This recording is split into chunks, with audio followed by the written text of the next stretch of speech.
It is truly a pleasure to introduce Douglas Alexander and welcome to the Institute of Politics to discuss the implications of the Brexit vote last June. Right Honourable Alexander served in a plethora of leadership roles for the Labour Party in the UK, including Minister of State for Europe, Secretary of State of International Development, and Shadow Foreign Secretary. Alexander also served as Labour Party leader Ed Miliband's election strategist in last year's general election in Britain. With the election of Donald Trump last week, it is worthwhile to compare the rise of populist movements here and in Britain. I am sure that Right Honourable Alexander, with more than a decade of experience at the highest level in UK politics, will have plenty of insights into the changing political dynamics both across the pond and here at home. Moderating this evening is Dr. Phil Levy, Senior Fellow on the Global Economy at the Chicago Council of Global Affairs.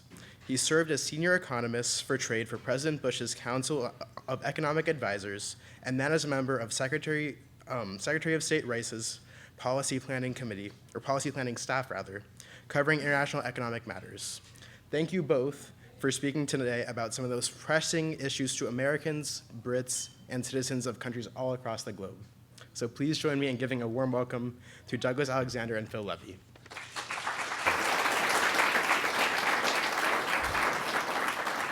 Thank you. Well, it's a real pleasure to be here. We have a great deal of interesting material to talk about, so perhaps we can jump right in. And of course, we'll be moving later on to student questions so you can formulate, and audience questions, so you can formulate things as we go. Let's start with that parallel between the election that we just had and the June vote on Brexit. We are in a position right now where we're watching to see how campaign promises translate into actual policies in an upcoming Trump administration. And so perhaps one parallel is we're not entirely sure what this means. Do you think that the Leave voters knew what that meant when they prevailed in June? Well, Phil, thank you for that question. It would be remiss of me to begin with anything other than a word of thanks, both to yourself for chairing this evening's event and to all of you for giving up your time this evening. It's a great pleasure to be here at the University of Chicago. I think it's always a good starting place to respect the voters, and I'm innately skeptical of people who have a result in politics that they don't agree with and explain that away by saying the voters didn't really understand what they were voting for. Now, in its most basic terms, undoubtedly 52% of the British public on June the 23rd voted for Britain to leave the European Union. What is much more uncertain is exactly what will follow that referendum decision. It is in the character of referenda that you write a blank check and then somebody gets to fill in that check after the vote. And what we're witnessing in Britain at the moment is the attempt by Theresa May, the new Prime Minister's government, to fill in that check. There is broadly a sense in Britain that the government is still struggling with that task. But there is one judgment that has already been made that has profoundly affected politics and the negotiations already, which is a judgment within the cabinet, within the British government, that whatever else the vote on the 23rd of June meant, it meant a reassertion of controls over Britain's borders. Effectively an end to the free movement of workers, one of the four fundamental freedoms of the European Union. And so the dynamic that we've seen towards what people in Britain are calling a hard Brexit is reflective of that judgment, that Theresa May has made very clear whatever else is going to happen, she is of the view that Britain is going to stop the free movement of workers by whatever means in the course of the negotiations. So if we are trying to interpret the signal that the vote sent, is that the signal? Is it a concern about immigration? Is it a broader anti-globalization or isolationist signal? How do we interpret the message? I think if you look at the coalition of support that made up that 52%, there were a significant number of immigration voters for whom the highly seductive and effective campaign message, "Take back control," was code for taking back control of Britain's borders. A significant number of them, incidentally, being former Labour voters. So there were immigration voters, and there were also sovereignty voters. a number of them previously having voted for the UK Independence Party or the Conservative Party, for whom the central issue was reasserting the sovereignty of the British Parliament and the British courts. And if you combine those immigration voters and those sovereignty voters, they both recognised themselves in a campaign whose main theme was take back control. So I think that explains the coalition. But I also think your point is very well taken, that sitting beneath that immediate impulse to control Britain's borders, to ensure British parliamentary democracy and British judges were adjudicating on British law, there were really three forces at work, which, to my mind as a foreigner, seemed present last week here in the United States. And that was economic anger, a sense of grievance about being left behind in an economy that people didn't understand the rules of, a sense that people were working harder but still falling further behind. Economic anger, cultural anxiety in Britain manifested in real fears around immigration from within the European Union, in Donald Trump's mouth expressed in relation to Mexicans or Muslims, but cultural anxiety. And thirdly, a deep alienation from politics and how politics has been conducted. And if you combine economic anger, cultural anxiety, political alienation, you get a significant level of support, both in the United Kingdom and in the United States. Let me pick up on a couple of the points and I'll start with the last one. When you talk about that sense of alienation, by that do you mean the way British politics had worked, or the ceding of control to Brussels? Or perceived ceding of control? The referendum in Britain on the 23rd of June afforded the opportunity to get what you might call a twofer. You could vote against Brussels, undoubtedly, that was in the character of the vote, but also you could send a pretty clear message to elite opinion in Britain, whether in the business community, whether in the financial services community, whether in government itself, that despite their warnings about the economic cost of leaving the European Union, at a fundamental level, you neither trusted their motives nor trusted their judgment. And I think one of the fascinations of the vote on the 23rd of June was the extent to which culture beat economics. I couldn't think of a previous vote where so many people were willing to ignore evidence that they would pay an economic price for the policy that they wanted to vote for, and went ahead and voted anyway. How do we understand the differences between the regions in the UK on this? For example, I believe Scotland was very much Remain. Am I right? That's right. And then Northern Ireland was Sure. So why? Presumably, they're getting hit by a lot of the same forces of globalization. Well, you're right. In Scotland, 62% of us voted to remain and only 38% voted to leave. Not quite as high numbers, but similar numbers in Northern Ireland. If you are Scottish, you've been part of a multinational union for 300 years. It is part of our identity to be comfortable, at some level being Scottish, British, and European. Now, while de facto, if you're English, you feel part of a multinational union, with 84% of the United Kingdom's population being within England, that's a lot less real in your daily life than it is for those of us in Scotland. So at one level, the idea of being part of a multinational union is much more part of Scotland's bloodstream than England's bloodstream. Secondly, there's a certain cussedness amongst Scots, myself included, which is if England was going to do one thing, there was a certain appeal to Scots doing the other. Some people have said, listen, Scotland is an inherently more pro-European, progressive nirvana, and everybody in Scotland is a liberal internationalist, and everybody in England is a xenophobic nationalist. That's nonsense. I mean, we had a referendum in Scotland in 2014 on whether Scotland should secede from the United Kingdom, and over 40% of the population was persuaded to vote against London. We've just had a referendum in England where more than 40%, indeed 52% of the population voted against Brussels.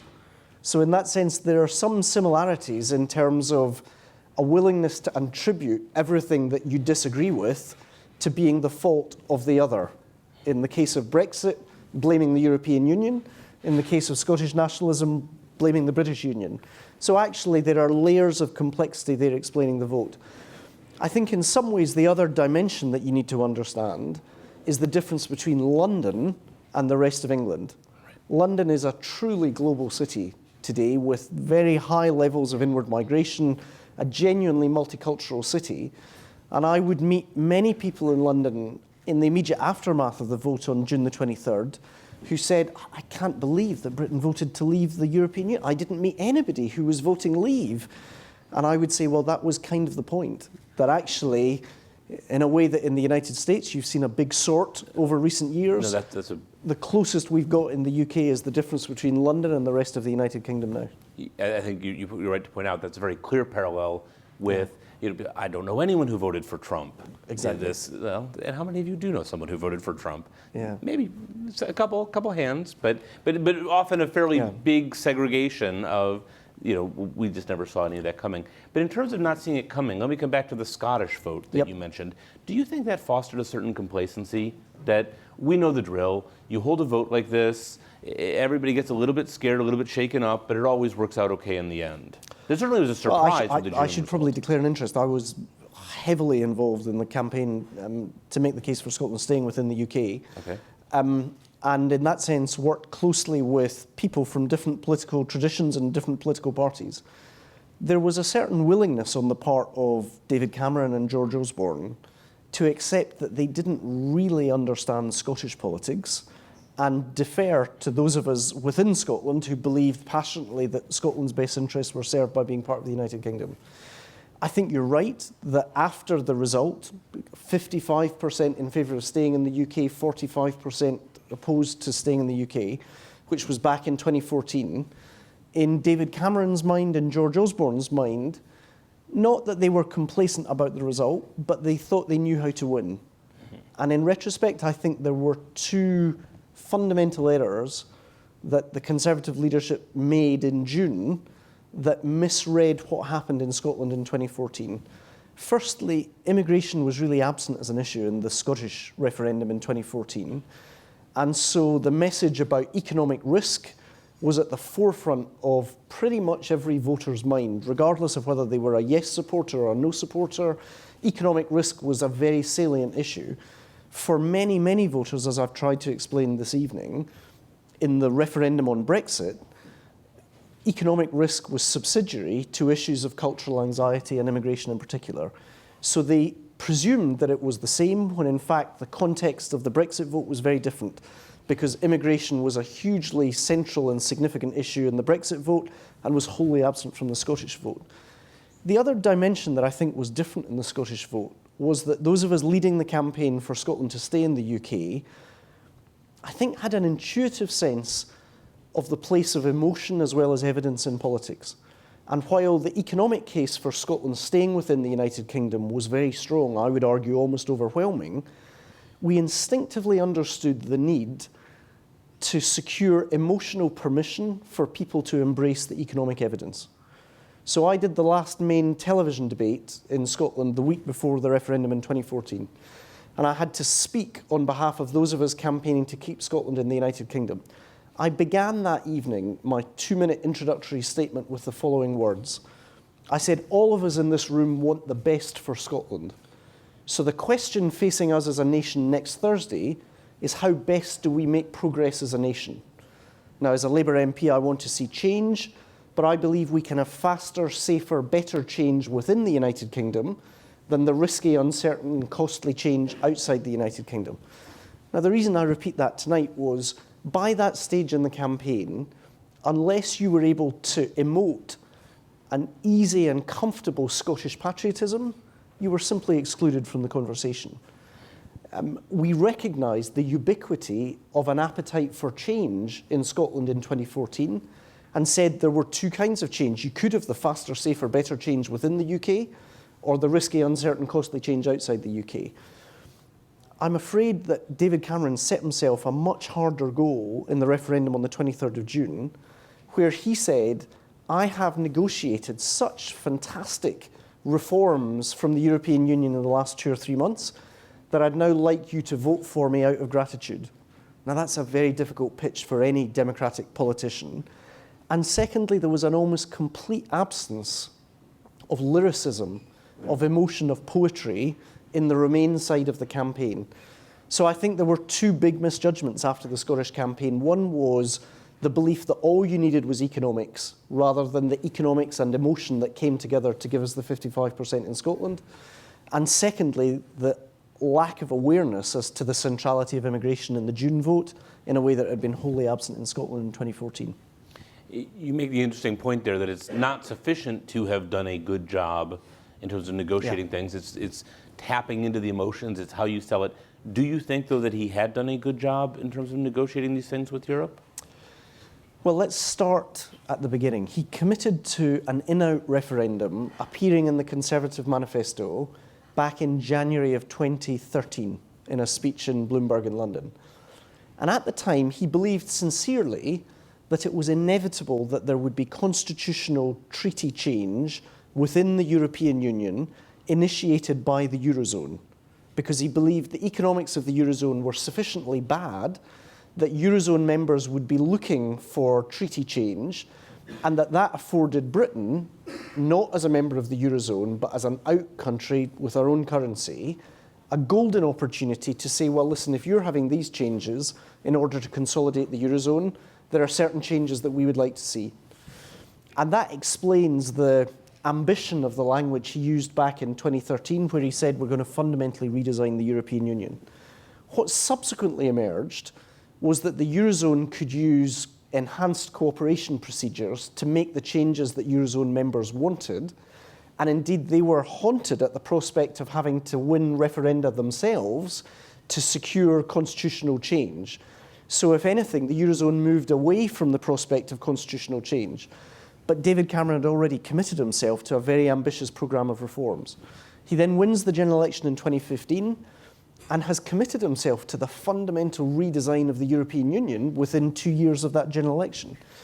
So truthfully, he was trying to walk back that fateful Bloomberg speech, even in the months preceding the general election, and I think achieved about as much as he could hope for in a very limited negotiation in the weeks and months preceding the June referendum.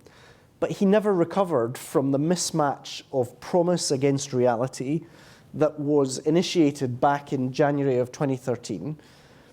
And the other point, reflecting on it politically, was the only change that I think would have been big enough to shift a significant share of British voters' minds that Europe had fundamentally changed was on this issue of free movement. And on that, he secured very little change. On that issue, I saw some statistics, but maybe I have them wrong, that a great deal of the migration that was coming in was not from within the European Union. There's a substantial part of UK immigration that was coming from outside, which should have still afforded the UK some flexibility there. How did this end up being linked to the status of, exclusively to the status of membership in the European Union? Well, one of the problems that the Conservative government faced was they knew that their voters wanted controls on immigration. So they set a promise that they would get net inward migration in the United Kingdom down to the tens of thousands at a point at which migration in net terms went in the opposite direction. Now that was driven by, in part, intra-European migration, but also by extra-European migration. In fact, because that's not governed by European statute, they bore down reasonably effectively on non-EU migration, causing some economic pain and some complaints from British business, but were unable to have control over the number of people who were European citizens choosing to come and live within the European Union. Just to give a context, we as the United Kingdom have about 2 million of our citizens living abroad, so it's not a one-way street. There are huge numbers of British citizens living in Spain and France, elsewhere across the European Union.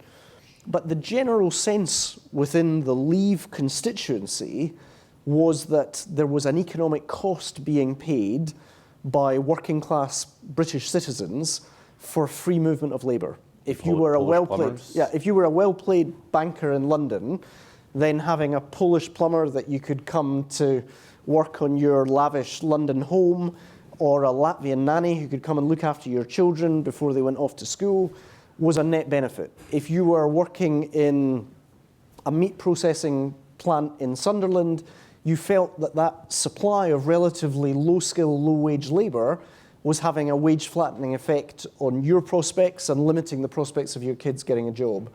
And one of the paradoxes of the immigration debate in Britain is those areas with the most immigrant communities, for example, London, have proved to be the most tolerant of inward migration, and some of the areas with the lowest net level of migration have actually been the areas that have registered the most antipathy towards immigration and registered the largest leave votes.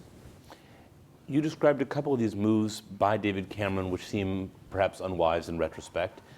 Do you think of these, in your mind, are these unforced errors, or was this a necessary response to some sort of pressures within his party?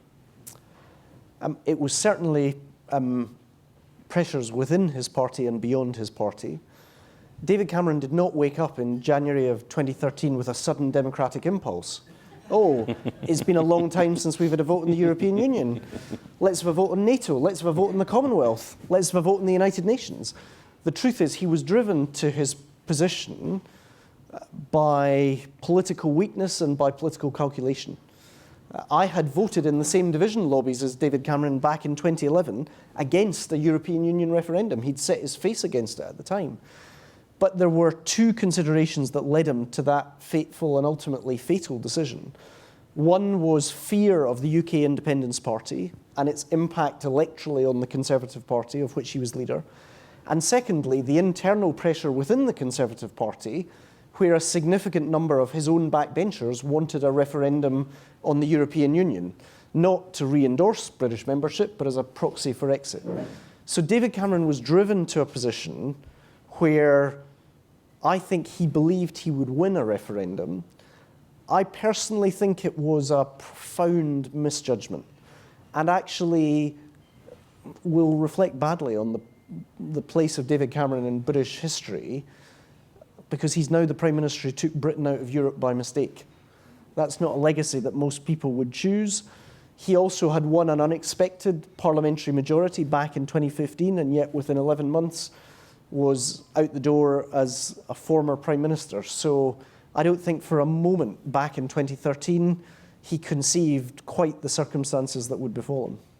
So let's move beyond the actual vote. While he may be the Prime Minister who set things in motion, in fact, the one who's supposed to see this through is Prime Minister May. Yeah. And for quite a while there was everyone wondering, what will she do, as if it is her decision. We've had a recent High Court decision which says perhaps not. So let me start with that. What is the role of Parliament? What is your reaction to this? What ought the role of Parliament to be in setting the course for the UK now in the wake of that vote? Well, the decision Phil refers to is a decision reached in the British High Court just a couple of weeks ago, that because there were certain rights vested in British citizens by European law, those rights cannot be taken away by what's called the royal prerogative, by executive action, in terminology that would be more understandable in this former colony here in the United States.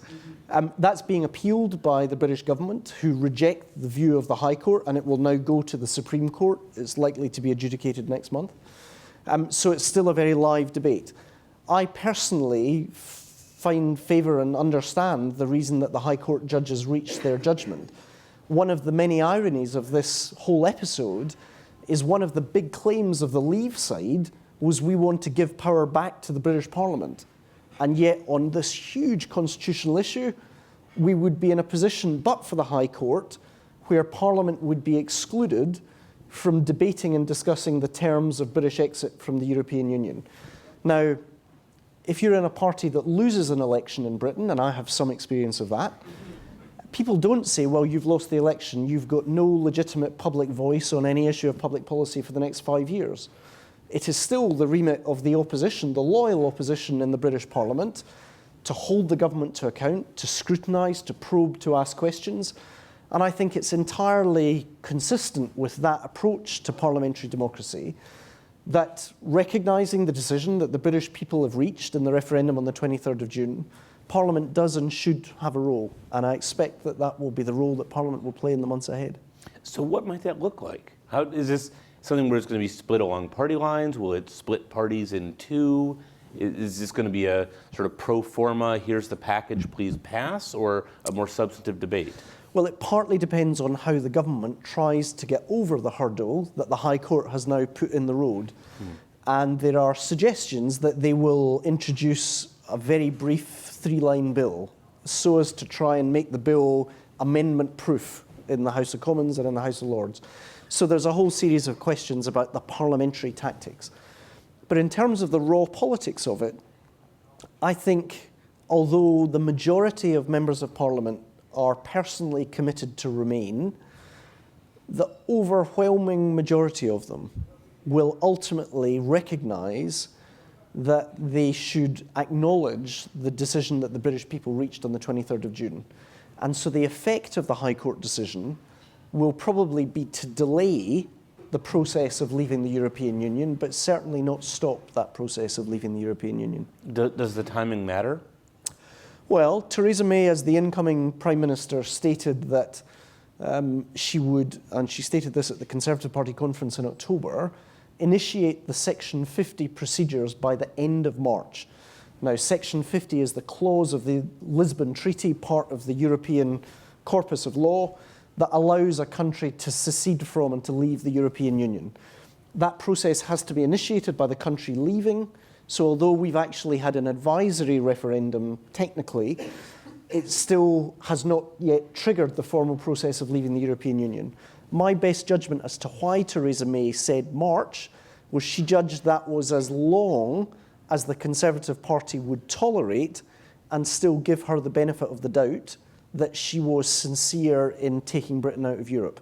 Let's remember Theresa May was a Remain campaigner, although a rather cautious and low-profile Remain campaigner. She was described as a rhino, Remainer in name only. Okay. But she felt an obligation to try and convince a membership of the Conservative Party, overwhelmingly supportive of leaving the European Union, that she got it, and that she saw her mandate as Prime Minister as to take Britain out of Europe.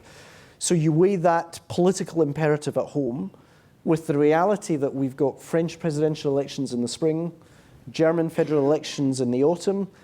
Most people don't believe there'll be any serious negotiations on British exit until after the German elections next autumn. So I think she judged March to be the balance point between domestic political considerations and the reality of when the negotiations will happen. But this High Court decision may call some of that into question. Potentially, although she can twin track it. She's already appealed and she can introduce legislation consistent with the High Court's request, which means legislation can pass reasonably quickly in Britain. She could conceivably still hit the March timetable if she introduces legislation quickly. For those who were somewhat shocked by the Brexit decision, and as you say, she was initially in the Remain camp, there were two fairly obvious exit ramps that she might have played with. One of them being putting an exit plan to a referendum. So you could treat the June 23rd vote as we want to leave, and then this would be the here's the package, do you approve? The alternative would be to actually call a general election. Yep. In the UK. She seems to have ruled out both of these. Is that the right stance, and what do you think is her motivation? Well, Theresa May would not have become the leader of the Conservative Party and therefore the Prime Minister after David Cameron if she had contemplated a second referendum.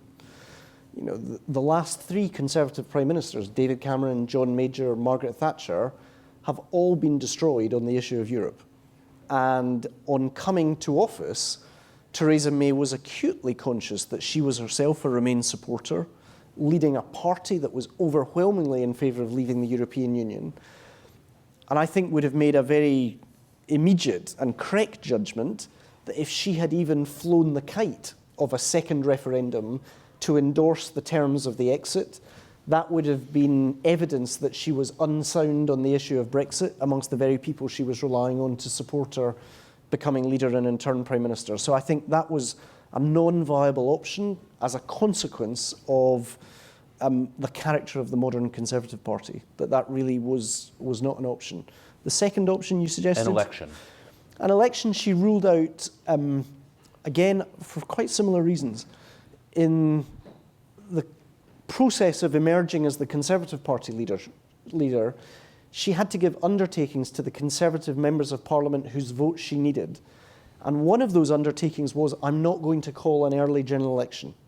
And that's despite the fact that in Britain at the moment, the Conservative Party is significantly ahead of the Labour Party, the main opposition party, in the opinion polls. So why would Conservative MPs not want a general election? One of the lessons they've learned from the Scottish referendum is if you have a general election shortly after a highly contentious referendum, then you run the risk of another party, in the case of the Scottish referendum, the Scottish National Party, in the case of this referendum, the UK Independence Party, standing and taking votes from you as the effective guarantors of the result of the referendum. And they did not want a relitigation of the Brexit referendum just a few months afterwards, where they felt themselves to be vulnerable to the UK Independence Party. So that was why she ruled out an early general election at the time of the leadership contest and said, the country needs a period of stability. We will have a general election in 2020. I have to say I'm not certain that she won't reappraise that decision next spring, in the sense that the opinion polls continue to indicate a significant lead for the Conservative Party. There was a very prominent leak in the newspapers this morning about the difficulties that she is having in cohering even her cabinet around what Brexit means. And there's a certain political logic that if you're far ahead in the opinion polls and you can't govern, then renew your mandate. And that may be a course that she's driven to by weakness in governing, but strength in the opinion polls. So I wouldn't discount the possibility of an early general election, despite the undertaking she gave last summer. Now, is that a straightforward thing to do? I thought there was a change in the ability to sort of call elections. There was in the last, you're absolutely right, in the last Parliament, there was the passage of the Fixed Term Parliament Act, which means that this Parliament should run for 5 years until 2020. De facto, as distinct from de jure, however, that is not a real barrier, because it would be impossible for MPs in the opposition, predominantly Labour members of Parliament, to vote against the dissolution of Parliament and keep a Conservative Party in office. So although she would have to secure a two-thirds majority in Parliament, I've never believed that that was beyond her reach, because it would be inconceivable for a leader of the opposition to say, I'm sufficiently worried about winning a general election in the next few weeks that I'll keep the main opposition, the main Conservative Party in power for the next 3 years. That would be an intolerable position. So I think that Labour MPs and other opposition MPs, in fact, if it was put to a vote, would vote for a dissolution of Parliament, even if many of them were anxious as to the result of the general election. So this issue has split the Conservatives, perhaps even split the cabinet. Where is Labour on all this? Split as well. Okay. I mean, it's interesting that I look on this side of the Atlantic and I see a Republican Party and a Democratic Party that are both in their own ways quite split on whether the future is the web or a wall, whether globalization should be recognized for its opportunities principally or for the jeopardy that it represents. And those divisions exist both within the British Conservative Party and indeed within the British Labour Party as well. A view as to whether the future is open or the future is closed. Those are fault lines that run through all of the main political parties on both sides of the Atlantic at the moment. How is it resolved within the Labour Party? Is there sort of a party stance that's been taken, and what is the leadership situation in Labour? Well, in recent months, even when the Labour leadership takes a position, that's no guarantee that the party takes the same position. So you have to conceive of circumstances, for example, on a vote on the triggering of Article 50, where there may well be significant divisions within the Labour Party. Some people saying, well, in clear conscience, I don't think it's right that we should leave the European Union. My constituents voted to remain, so I'm going to vote against Article 50 being triggered. Other MPs in Labour saying, well, actually, I believe it's right that Article 50 should be triggered now, and therefore I'll vote to support the triggering of Article 50. And other MPs who maybe think, well, I don't support the Article 50 being triggered because I personally voted to remain in the European Union, but most of my constituents voted to leave the European Union. So there will be different Labour MPs making different judgments at the time of the vote we would expect around March. Let's turn, if we could, to the question of how this all might play out and what this will do for the UK's relations with Europe and with the rest of the world. I know there's been some eagerness on the part of Prime Minister May's government to at least get a preview from Europe of, well, what would this mean? So give us a hint. You know, we do Article 50 or Section 50, and then what happens? Europe seems to have been fairly reticent on this point. How do you imagine those negotiations might go? Where does this lead? Well, I think reticent is a very polite way of putting Europe's response to the probings and invitations of British diplomats. Indeed, it should be a warning sign to the United Kingdom, the unanimity with which those requests have been rejected. I mean, the uniform position of the 27 other members of the European Union is that there will be no informal discussions on the terms of Britain's exit ahead of the Article 50 procedure being triggered. And certainly, as far as I'm aware and the public prints are concerned, that's been adhered to by all members of the European Union. In terms of what will be the stance of the European Union, there are business people in Britain who have, I think, the rather forlorn hope that the European negotiations will be conducted by a pragmatic, economically literate group of German business people, when the reality is these negotiations will be conducted by 27 European governments, supported by 27 European parliaments. There are politics, certainly in Britain, but there are politics on other sides of the channel as well. And in that sense, if I had to suggest to you what will be the principal objectives of the European negotiating team face-to-face with the British negotiators, the first goal I would identify would be to do nothing that enhances or strengthens the populism that is sweeping the continent. If you look at Donald Tusk, the President of the European Council, a very pragmatic and thoughtful political leader from Poland, he gave a comment recently which said the first priority must be the defense of liberal democracies. Indeed, he said the first, second, and third priorities of liberal democracies must be their defense against the virus of populism. So the European negotiators will do nothing that adds grist to the mill of populists across Europe. And secondly, there is equally and in a related fashion a deep fear of contagion, a sense that if we give Britain too good a deal, then we will see other countries making the same request. And in that sense, I think the political logic of the European Union is to drive a pretty hard bargain with the United Kingdom, because they fear the consequences for the European project of doing anything other than driving a pretty hard bargain. Am I correct in understanding that once Article 50 is triggered, a 2-year clock starts? And that's correct. There's really no leverage left for the UK. Well, formally under Article 50, there is 24 months by which to conclude the process of exit from the European Union. That can be extended, but only by the unanimous support of the Council of Ministers. So all 27 other countries agreeing.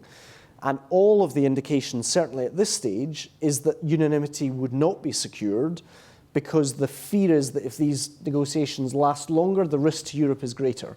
So we have to work on the basis, as you say, Phil, of a 24-month timetable. At the end of those 24 months, if trading relationships have not been renegotiated, Britain will tip out into WTO rules in regards to its trading relationship with the European Union, with the immediate imposition, for example, of tariffs on cars and other critical British exports. So all of the negotiating leverage, if you like, rests with the European Union by design. That was how Article 50 was drafted. And there is a very credible negotiating scenario whereby after March, Theresa May approaches her European counterparts and say, right, I'm ready to speak. Can we talk about the negotiations? And there is a sucking of teeth by the Europeans and say, well, come back to us in 6 months. And then after 6 months, they say, that's very interesting. We're still having internal conversations. Come back to us in another 6 months or another year. And watch as Britain's negotiators become increasingly anxious as to the jeopardy that Britain will be running economically. Now, let's see what plays out. But I think we're already in a position where you can assume there won't be serious negotiations really for a year until after the German elections. And then the clock will start ticking down towards the spring of 2019, when Britain will be outside the European Union. So a last question before I invite all of you in on this. I know that some of the more internationalist Leave campaigners envisioned a situation in which Britain would be freed up. That were it to leave, it could sort of go back to an older role where it was a major world player. It would be unencumbered if it wanted to strike, say, liberal trade deals with other places. That this wasn't necessarily isolationism, this was a new freedom to pursue these things. What do you make of those arguments? You're absolutely right. They were a key part of the Leave campaign's messaging. The idea that Britain could return to its buccaneering, free trading past and be a kind of North Atlantic Singapore. I think that's a post-imperial delusion on the part of those politicians who advocated it. Because all the evidence is that, notwithstanding the advent of the internet and many learned articles that have been written about the death of distance, that you trade predominantly with those countries most geographically proximate to your shores. And it is simply a matter of fact, of geography, that Britain's largest market is and will continue to be the European Union. And in that sense, I think it's a slightly curious approach to becoming a buccaneering, free trading nation, to take as your first step the imposition of new tariffs in relation to your largest international market, your European neighbours. But you're right, it was an argument that was run. One of the curiosities of the Leave coalition was it combined some people who genuinely saw that freeing up as the hors d'oeuvre rather than the main course, and that Britain in the future would become a low regulation, low tax, buccaneering, free trading nation. That coalition sat rather uneasily with another coalition of people for whom the imposition of border controls was the first step to a more regulated, more wall-bound world. And in that sense, how that balance develops between people who want to take barriers down and people who want to put new barriers up is going to be one of the key determinants of Britain's economic future. Thank you.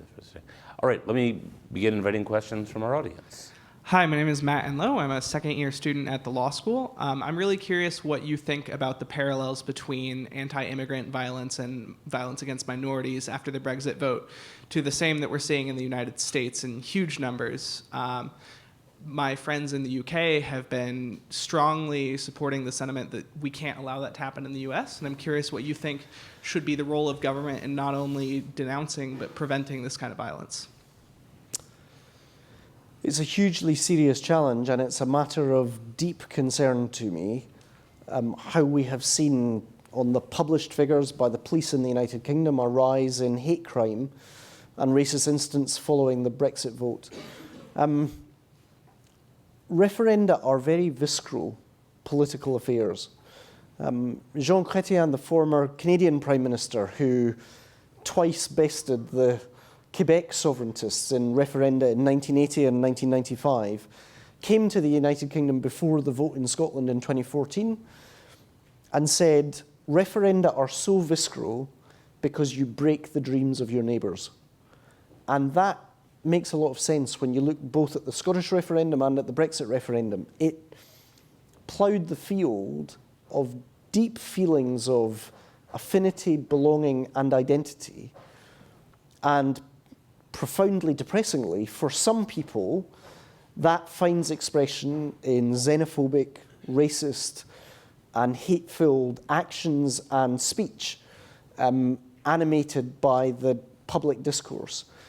And that's why I think there is such a heavy responsibility on politicians to measure and to weigh their words with great care. Because what can seem like a flippant or casual comment by a politician can have a permissive effect in the minds of others. And sadly, there are politicians both in Britain and in the United States who I would argue have transgressed that line and have seen short-term advantage in playing the immigration card, or worse, playing the race card to their own advantage, but with the effect of eroding the civility, the decency on which a healthy democracy relies. So if the experience of Britain since the 23rd of June is anything to go by, it would reinforce in my mind the importance of our public discourse reflecting our better angels rather than our basest instincts. And there's a role for all of us in that regard, incidentally. It's not just a responsibility of elected officials, it's a responsibility of parents, of teachers, of scholars, writers, thinkers, to maintain a decency and a civility in the manner in which public debates are conducted. I fully agree. Thank you. Next question. Hi there. So this has been a pretty practical talk, which I appreciate. A common theme I've seen in Brexit and the Trump election is a reduction in the value placed on nuance. You know, we had a fellow who made a lot of really powerful stories potentially come true. We had other people in the Democratic Party tell a technocratic story that was about supporting people but didn't emote in the right way. So what I'm curious about is whether you think that socialist-oriented parties, at least in the West, maybe they need to retool their messaging, promise more, fail to deliver, just in order to try and get themselves into Congresses and parliaments. What's your thoughts on that? It's a really timely and important question. Listen, I was a Remain supporter. I wanted Britain to stay in the European Union. But even if Remain had won, say it was 52-48, I would have been profoundly depressed by the character of the campaign that preceded the vote on the 23rd of June. It represented a more fundamental assault on reason than any electoral contest I've experienced, even including the Scottish referendum in 2014. There were more people who said things in that campaign that they knew were not true than in any recent electoral contest in Britain. It used to be that if you said something that was flagrantly untrue and that was exposed, that disqualified you rather than turbocharged you in British political discourse. So what's the answer?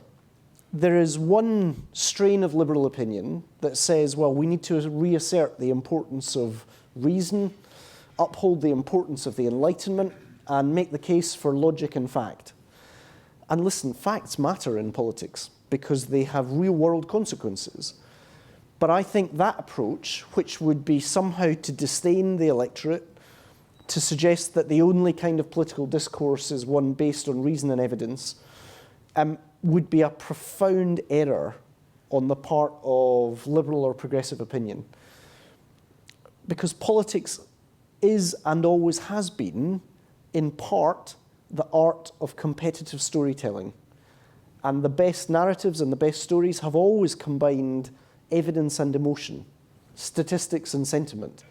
And in that sense, I think if pluralists, if liberals, if progressives are going to retool, as you suggest, then there has to be a place for emotion and sentiment in their arguments as surely as there is passion and story in the arguments of those of a more authoritarian hue. Thank you.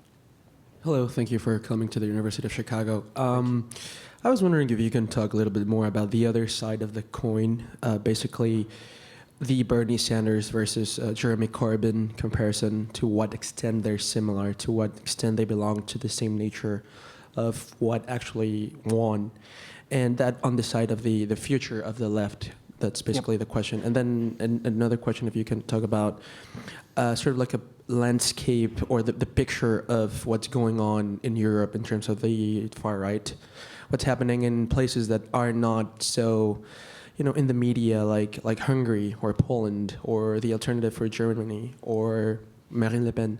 Can you please talk about what you think, if there's a coherent movement in terms of the right in Europe and a comparison for the future of the present and the future of the left here and in the UK? Okay. You're going to go far, because that was not one question. Let me try my best. Firstly, are there common features to the wave of xenophobia, populism, and nationalism sweeping Europe? Absolutely. You look at Law and Justice in Poland, you look at Jobbik in Hungary, you look at Marie Le Pen and the Front National. there are, in country after country after country, parties that are defining themselves as expressions of the popular will against the elite, that are predominantly anti-European in character, running against the European Union, who worryingly often favour close engagement and admire Vladimir Putin, and in that sense support an authoritarian populism rather than a liberal pluralism. If you look across the whole of the European continent, the main centre-left and centre-right party prior to 2007 commanded about 70% of the votes. And since 2007, the main centre-left and centre-right party together has commanded only 55% of the vote. So you've seen a significant diminution of the voting power of the centre and the empowerment of the extremes. There's a very good paper by one of my former tutors, actually, who's now a senior lecturer at Harvard, Pippa Norris, which talks about the rise of populist parties across Europe. She argues convincingly that economic grievance is a key element of their rise, but so is a sense of cultural loss. A whole section of European society feeling Europe is changing in ways that I didn't vote for, and that I don't see myself as part of Europe's future as surely as other communities do. So whether it's cultural loss, whether it is economic anger, there are genuinely common features in those countries. I mean, listen, we have a referendum coming up in Italy where the Prime Minister Renzi has said he will resign if he loses the constitutional reform referendum. Now, he's trying to walk that commitment back, but I worry for him for the reason that we just discussed in terms of that populist sentiment. We've then got elections in the Netherlands in March, where Geert Wilders is running hard to try and mobilise his support. We've got French presidential elections where Marine Le Pen, who was interviewed in Britain only at the weekend, says, in the country, let's remember, that invented left and right politics in the original assembly in 1789, now says left and right is meaningless in France. There are only globalizers and nationalists. So there is no doubt that there are populist and xenophobic forces on the march across Europe, and they represent a significant challenge that need to be confronted. To come back to your comparison of Bernie Sanders and Jeremy Corbyn, it seems to me they both ran reflecting the insider-outsider frame that is proving so powerful both in the United States and in Europe. There aren't many similarities between Jeremy Corbyn and Donald Trump, but both of them positioned themselves as outsiders running against who they claimed were inauthentic, unprincipled insiders. That was Jeremy Corbyn's claim in July of 2015. It was Donald Trump's claim in the primaries and then in the presidential election against Hillary Clinton. I think if you try and understand the appeal of both Bernie Sanders and Jeremy Corbyn,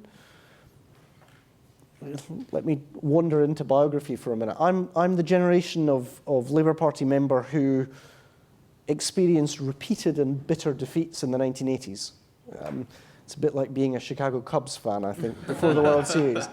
But we lost the general election in 1979, in 83, in 87, and 1992. The learning that many of us took was that the revealed preference of the British people was for a competent, selfish government, not an incompetent, compassionate government. And that the real task was to lend credibility to Labour's compassion. And that worked extraordinarily well. Labour won power in 1997, compassion and competence judged to be Labour's. We won in 2001 and in 2005. But a combination of foreign policy choices, the decision on Iraq in 2003, the responsibility for the stewardship of the British economy during the financial crisis of 2007 and 2008, robbed the Labour Party of that authenticity in the minds of a sector of our electorate. And so Jeremy Corbyn recognised that, and he said, I'm an authentic expression of your ideals. And meanwhile, the moderate section of the Labour Party said, well, we know how to give the Labour Party credibility. My view is the way that the Labour Party can win again in Britain, and there may be lessons here for the Democratic Party in the United States, is the formula that has brought Labour to power in the past, which is to combine authenticity and credibility. If you have authenticity at the cost of credibility, you lose. But if you only have credibility and lack authenticity, you lose as well. So my prospectus, if you like, for the centre-left would be to be parties of authenticity and credibility. I said earlier today, and I believe it, those of us who believe in a politics of interdependence, of pluralism, that ultimately we have more in common than what divides us, if we appear like rootless internationalists, we'll keep losing elections. And it's only when you're judged to be a rooted internationalist that your politics has the chance.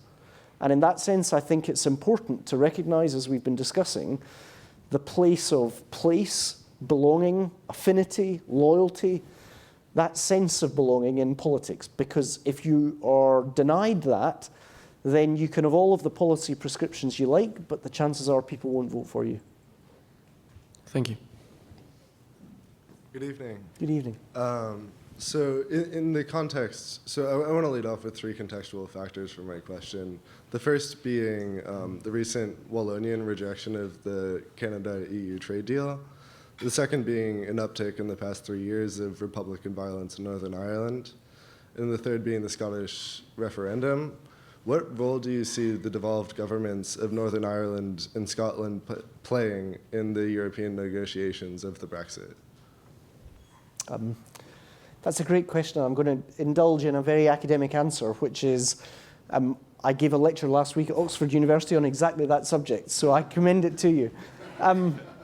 The essence of the argument, to save you having to read the lecture, was that Nicola Sturgeon, the First Minister of Scotland, has said the goal must be soft Brexit, by which she means continuing access to the single market, and demands that Theresa May deliver that on behalf of Scotland and for the rest of the United Kingdom.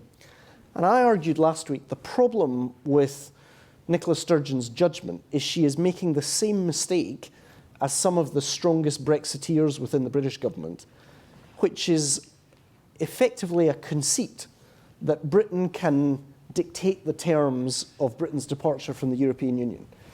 And actually, we don't get to decide the terms of our exit. We can argue, we can discuss, we can negotiate, but ultimately, for all the reasons we've described, ironically, for a campaign that's about taking back control, we have ceded control over the terms of our membership of the European Union to the other 27 countries. So first of all, we can't impose a solution on Europe. I went on to argue, however, that what is within the control of the British government, even if it can't dictate the terms of the negotiation with Europe, is the terms of the constitutional settlement within the United Kingdom. And there was potential, for example, as powers come back from the European Union in areas like fisheries or agricultural policy, no longer bound by the common fisheries policy or the common agricultural policy, for those powers to be devolved to the devolved administrations rather than held at Westminster when they return from Brussels. So I do think there is scope for a new constitutional settlement within the United Kingdom, at the same time as, candidly, I feel the negotiations are going to be pretty tough with the European Union in terms of the Section 50 procedure. Thank you. Thank you very much for coming to speak to us. It's been good to hear from a Remain voter to replace the anguished conversations in the pub that I haven't been able to have being over here. This is a final desperate question. Do you think Brexit will definitely happen? Thank you. I think, I'm afraid, I don't want to depress you, but Can't depress me much. I think it is much, much more likely than not.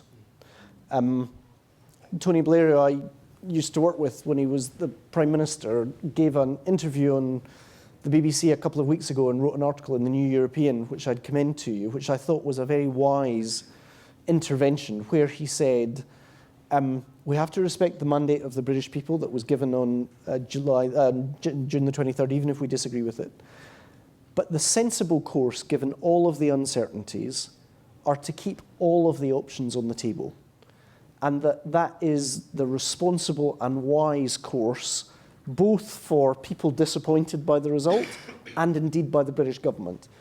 Now, I think that was a smart and sensible intervention, because truthfully, we should try and open the conversation up, including with the British Parliament, at this juncture. I think it would be inept of Remain campaigners who would have wished Britain to stay in the European Union to immediately demanding a second referendum. Why? Partly because, listen, I put my heart and soul into the Scottish referendum in 2014. If a couple of days after the Scottish referendum in 2014, the side that lost turned round and said, right, let's have another vote, I would have called foul. At a certain point, you have to respect the judgment of the electorate in a referendum. But secondly, so high is the level of distrust of elites, of governments, of politicians, that I think it would only further corrode the public's confidence in the willingness of politicians to follow the democratic wishes of the public, to immediately be arguing for a second referendum. On the other hand, the politics and the economics in Britain are now diverging, because the negotiating logic under Section 50 is to take your time, to allow emotions to dissipate, and to try and strike a close and pragmatic deal with the European Union. But the longer these negotiations run, the longer the period of instability and uncertainty blighting the British economy. So I think the right course is the one that Tony Blair advocated, which is to keep all options consciously on the table and to develop the conversation as new facts emerge. Thank you. Now, may I interject here for a second, just to draw on something that you and I discussed a little bit earlier? You said more likely than not to see this go ahead. Do you think it is perceived that way on the continent? No, I think there's a level of naivete, frankly, within some of the corridors in Brussels that in some ways reflects the misjudgment that so many people made about Donald Trump's election, or indeed the Brexit vote, which is the assumption that if you think something is really bad, then it's not going to happen.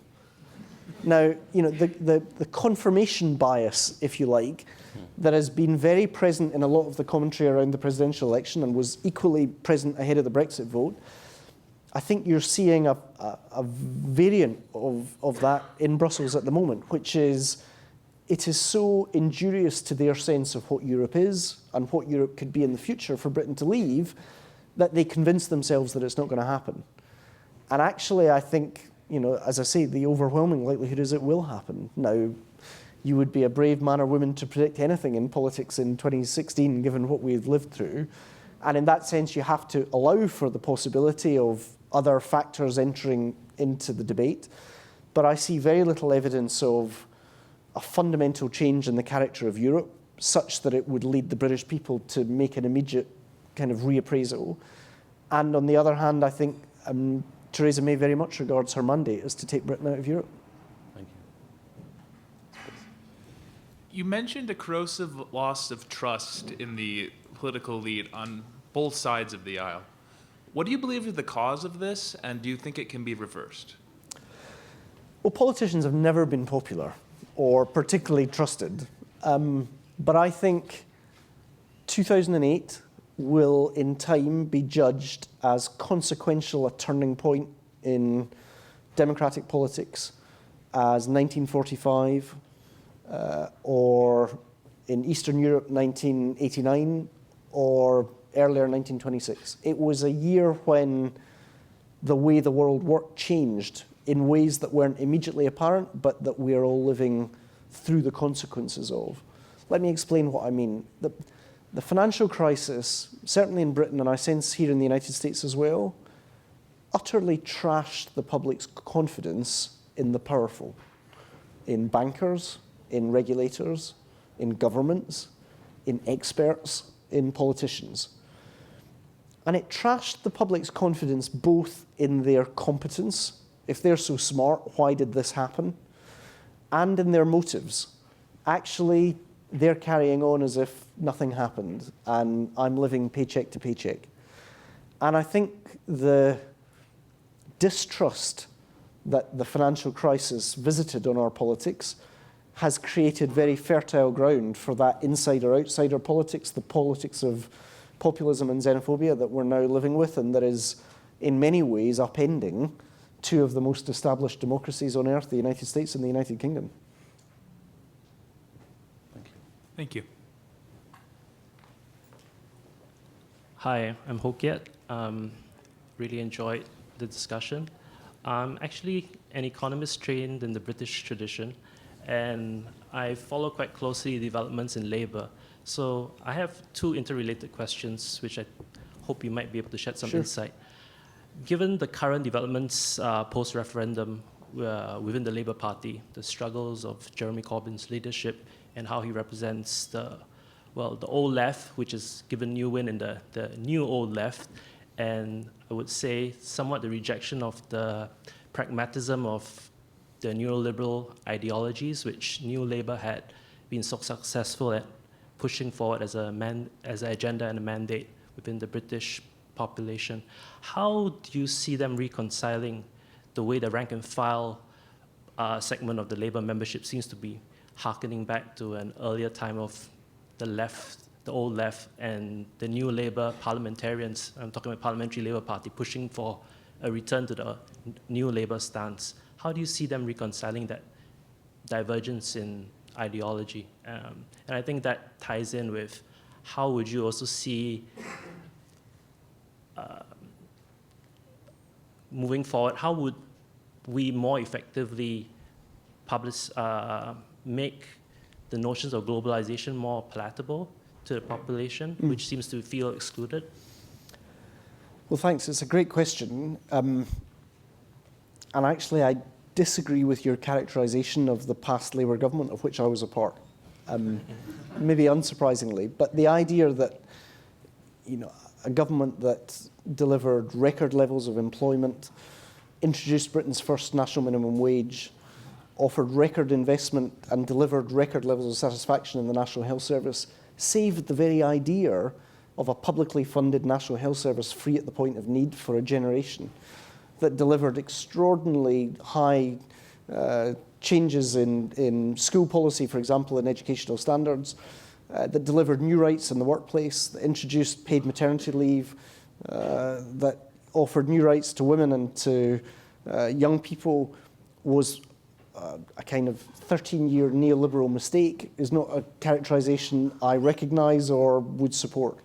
It's certainly a view that some people take, but my view is if you spend a lot of time telling the voters how rubbish Labour are, don't be surprised if the voters share that view and then don't vote for the Labour Party.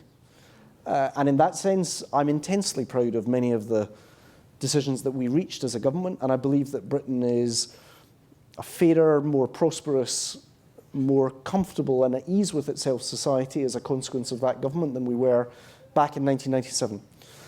But you're absolutely right to say there are 500,000 people who have joined the Labour Party, either as affiliated members or genuine members, many of whom don't share that view, and who instead argue that there needs to be a fundamental change.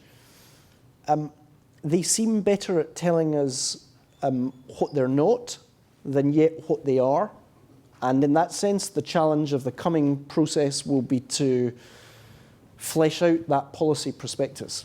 And let's see. There are many people who are critical of the Labour Party. I look forward to them winning 3 general elections and then having the conversation with me about their record in government compared with the record of the government of which I was part. In terms of your broader question as how do we deal with the dislocations of globalization, of course that's a huge challenge for the centre-left. And I think we need to recognise that is both an economic and a cultural question. In terms of economics, we need to recognise the need for policies that sustain economic dynamism, because in a global economy there's no alternative but to run a dynamic economy.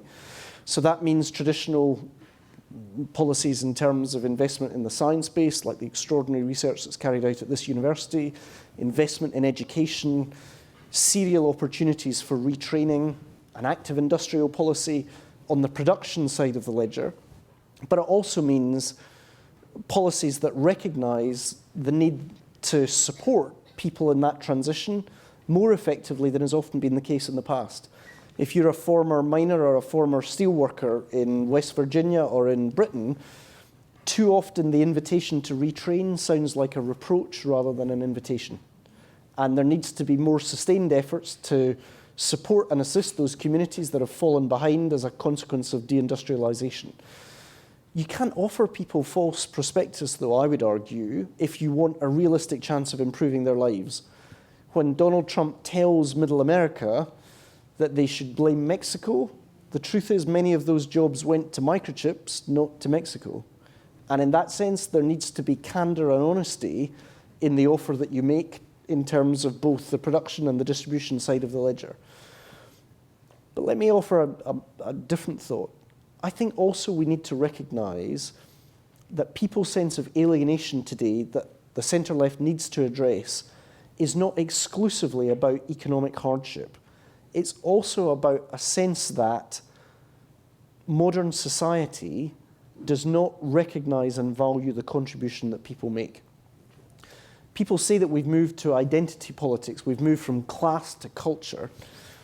I think that's right, but there was a brilliant article in the New York Times a couple of weeks ago talking about the character of identity politics. And it said if you were a working class American after the Second World War, you had what they called an achieved identity. And that achieved identity came from the achievements of being part of that extraordinary generation that made things with their hands, whether on the assembly line or in the mines or in the steel mills, made things that matter.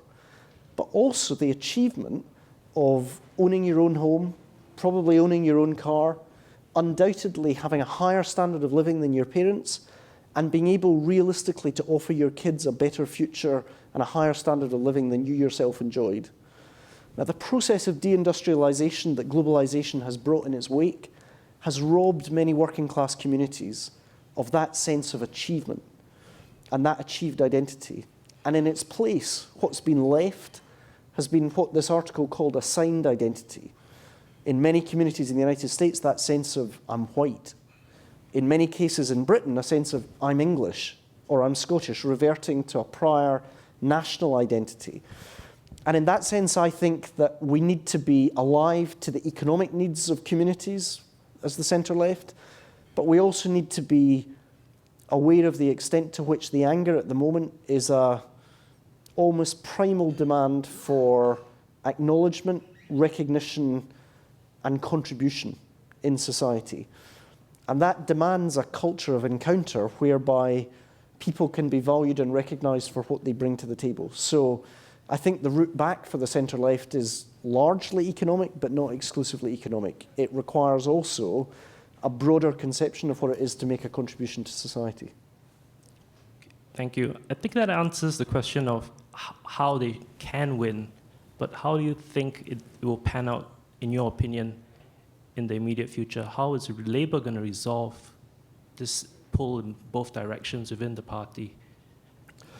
Well, listen, Jeremy Corbyn was re-elected in the aftermath of the Brexit vote in the summer. That's a rank and file support, though. That's right. And I think the strong sense within the parliamentary party of the Labour Party is that he will be given the opportunity to deliver the mandate that he feels he's been given by the party membership. So I wouldn't expect that there'll be a move against him.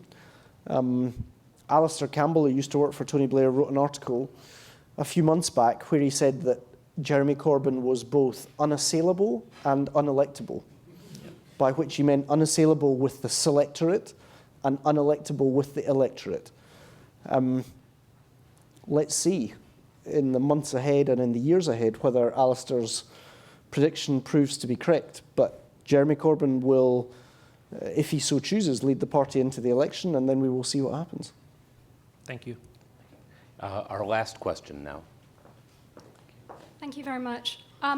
You've talked a lot about the Scottish referendum and also the Brexit referendum, but I feel like one of the elephants in the room is the general election in 2015. For a lot of Labour supporters like myself, it felt like the run-up to that election was a race to the bottom in terms of immigration discourse and discourse on foreigners and so forth. So I'm wondering, as someone who was intimately involved with that campaign, what do you think in retrospect that Labour's position, do you think there was any failures in Labour's position on immigration? Well, I'll be honest, I think the basis on which you should deal with immigration is rules and not prejudice. But I don't think you should be ashamed in the public discourse to acknowledge the need for rules. And there are some within the Labour family who disagree, who think any recognition of the need for rules and discussing those rules is somehow the thin end of the wedge and an embrace of politics that are inimical to progressives on the centre-left. So if I'm honest, I think I probably disagree with you. I think for Labour to say that there should not be exploitation in the workplace and a race to the bottom, that we would increase the fines for those employers not using the minimum wage, that it was important in a multicultural society that there should be integration and so that there should be the ability for people to learn English, and that people have a reasonable expectation that if you're working in the public services in Britain, people should speak English, I don't see as being innately reactionary. And my honest judgment is if Labour is fearful of having that conversation, the vacuum is filled by people who see immigration through the lens of prejudice rather than rules. So there's a balance that needs to be struck. And of course, I accept my responsibility along with others for the 2015 campaign. We lost, and therefore there's a need for humility.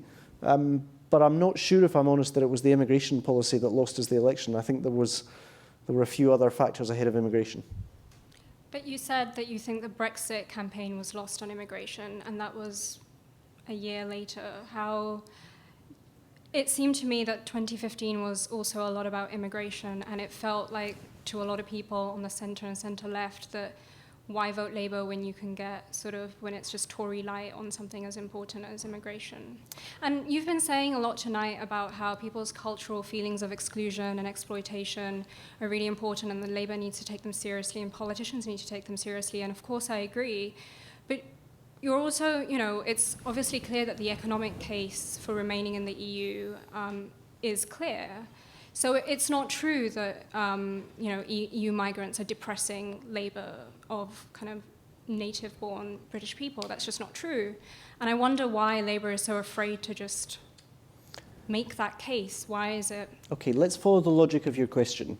You say people didn't vote Labour in 2015 because Labour wanted too much control of immigration. And then a year later, they voted Leave because there should be even more control over immigration. The fact is, we can't have it both ways.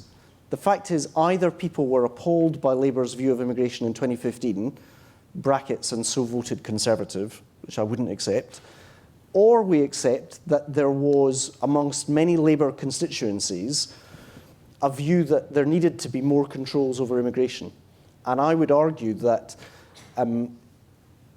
that's a more credible case. If you look at the evidence of both the constituencies that voted to leave the European Union who had Labour MPs, they were very significant numbers.